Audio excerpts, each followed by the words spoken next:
Exalogic company എന്ന് പറയുന്നത് വീണ വിജയന്റെ സിംഗിൾ ഡയറക്ടർ കമ്പനിയാണ്. അപ്പൊ കമ്പനിയും പണം വാങ്ങിയിട്ടുണ്ട്, മാസപ്പടി വീണയും വാങ്ങിയിട്ടുണ്ട് എന്നാണ് സെറ്റിൽമെന്റ് ബോർഡിന്റെ വിധിയിൽ പറയുന്നത്. അവിടെയാണ് മുഖ്യമന്ത്രിയുടെ മകൾ ആയതുകൊണ്ടാണ് ഈ പണം ലഭിച്ചത് എന്ന് പറയുന്നു. അപ്പൊ സേവനം വട്ട് യു മീൻ ബൈ സേവനം? കർത്തയുടെ കമ്പനിയിലെ IT വിദഗ്ധന്മാർ സെറ്റിൽമെന്റ് ബോർഡിൽ കൊടുത്തിരിക്കുന്ന മൊഴി എന്ന് പറയുന്നത്, നമ്മുടെ കമ്പനിയിലെ IT എന്ന് പറയുന്നത് ഔട്ട്ലുക്ക് ആണ്, MS ഓഫീസാണ്. നമ്മളൊരു കമ്പനിയിൽ കയ്യെഴുത്ത് അക്കൗണ്ടന്റ് അല്ല, അവരുടെ സോഫ്റ്റ്വെയർ ആണ്. വീണ വിജയന്റെ ഒരു സോഫ്റ്റ്വെയറും അവിടുത്തെ IT-യിൽ ഇല്ല എന്ന് അടിവരയിട്ടുകൊണ്ട് കർത്തയുടെ ഉദ്യോഗസ്ഥന്മാർ അവിടെ ശപഥം ചെയ്ത് നൽകിയിരിക്കുന്ന മൊഴിയിൽ പറയുന്നു. അപ്പം പണം കൈപ്പറ്റിയിരിക്കുന്നു എന്ന കാര്യം ഇതുവരെ വീണ വിജയൻ പോലും തർക്കിച്ചിട്ടില്ല. അവർ ചെയ്തു എന്ന് പറയുന്ന ഒരു സേവനം എന്ന് പറയുന്നത് ഒരു സേവനവും ഇല്ല എന്നും തെളിഞ്ഞിരിക്കുന്നു. കാരണം ഒരു എഗ്രിമെന്റ് ഉണ്ടാക്കിയിട്ടുണ്ട്, that is only A dormant letter. ആ എഗ്രിമെന്റ് പ്രകാരം ഒന്നും പ്രവർത്തിച്ചിട്ടില്ല. ഇത് കേരളത്തിലെ മറ്റ് രാഷ്ട്രീയക്കാരോ പൊതുസമൂഹം പറയുന്നതല്ല.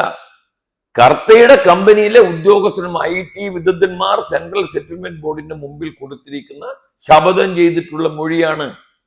അപ്പൊ സ്വാഭാവികമായി ഞാൻ വീണ്ടും ആവർത്തിക്കുന്നു, ഒരു വ്യക്തി പബ്ലിക് സർവന്റിന് വേണ്ടിയോ അല്ലയോ എന്ന് അത് എക്സ്പ്ലെയിൻ ചെയ്യേണ്ടത് അഴിമതി തടയൽ നിയമം 13(1)B എക്സ്പ്ലനേഷൻ അനുസരിച്ചിട്ട് പബ്ലിക് സർവന്റ് ആണ്. എന്തേ മുഖ്യമന്ത്രി അതിനെക്കുറിച്ച് വിവരിക്കാത്തത്? ഈ പണം ഇന്ന കാരണത്താലാണ് വീണയുടെ കമ്പനിക്ക് ലഭിച്ചിരിക്കുന്നത്. നിയമം പറയുകയാണ് പബ്ലിക് സർവന്റ് ആണ് ഇത് എക്സ്പ്ലെയിൻ ചെയ്യേണ്ടത്. വീണ വിജയൻ അല്ല വിവരിക്കേണ്ടത്, പബ്ലിക് സർവന്റ് ആണ്. പബ്ലിക് സർവന്റ് അഴിമതി തടയൽ നിയമം 13(1)B എക്സ്പ്ലനേഷൻ അനുസരിച്ച് ബഹുമാന്യനായ മുഖ്യമന്ത്രിയാണ്. അതുകൊണ്ടാണ് പിന്നെ കർത്തയുടെ ആളുകൾ കേസിൽ പ്രതിയായേക്കാം. That's a different question. നിയമവിരുദ്ധ കമ്പനി ആക്ടിലെ മറ്റു കുറെ വകുപ്പുകളുണ്ട്.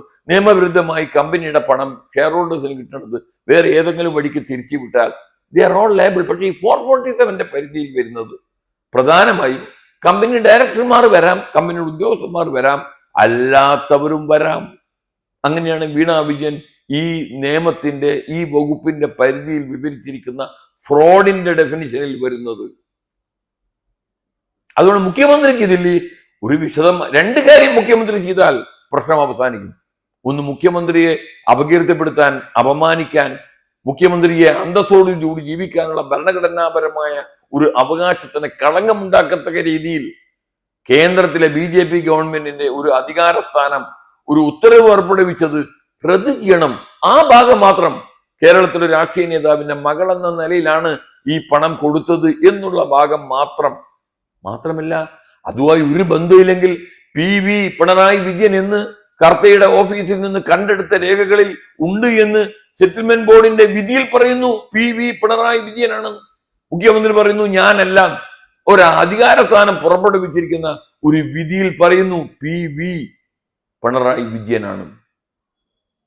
അപ്പൊ സ്വാഭാവികമായി ചോദിക്കും, UDF നേതാക്കന്മാരുടെ പേരുണ്ട്, ശരിയാണ്.